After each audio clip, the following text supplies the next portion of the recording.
গেল তৃণমূল।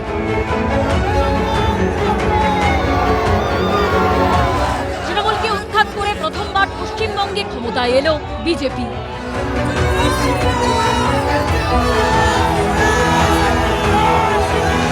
তাও আবার 2/3 বেশি আসনে জিতে।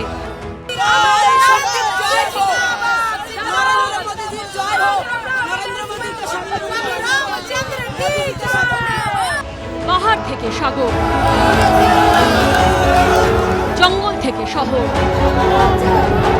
কোথাও নিশ্চিহ্ন হয়ে গেল তৃণমূল, কোথাও লজ্জার হার হলো, কোথাও দশকের পর দশক ধরে জেতা আসনেও পরাজয়ের মুখ দেখতে হলো। বড় মেজ ছোট একের পর এক মন্ত্রীকে হারতে হলো। আইন শৃঙ্খলা নিয়ে ছেলে খেলা, ক্ষমতার দম্ভ উদ্ধত্ত, দুর্নীতি চুরির খেসারত গুনে 1.5 দশকেই গুটিয়ে গেল তৃণমূলের সাম্রাজ্য।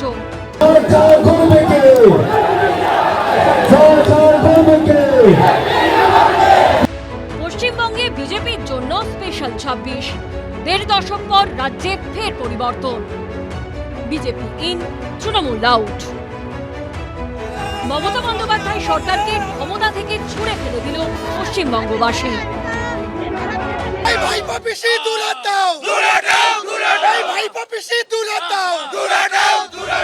বিধানসভা ভোটে তৃণমূলকে বলে বলে গোল দিল বিজেপি।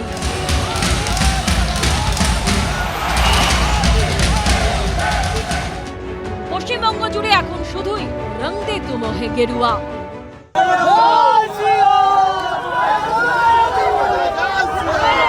পরিবর্তনের সাইক্লোনে খড়কুটোর মতো উড়ে গেল প্রত্যাবর্তনের স্বপ্ন।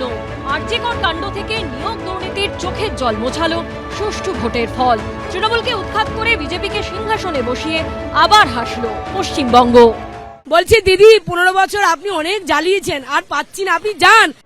নন্দীগ্রামে জিতলেন শুভেন্দু অধিকারী, সেই সঙ্গে জিতলেন দিলীপ ঘোষ, শঙ্কর ঘোষ, স্বপন দাশগুপ্ত, সজল ঘোষ, অগ্নিমিত্রা পালের মতো বিজেপির হেভি ওয়েটরা।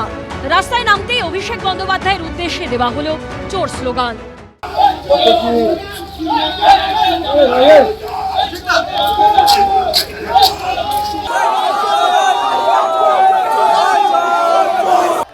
শূন্যের গেরো কাটিয়ে বিধানসভায় খাতা খুলল সিপিএম কংগ্রেস।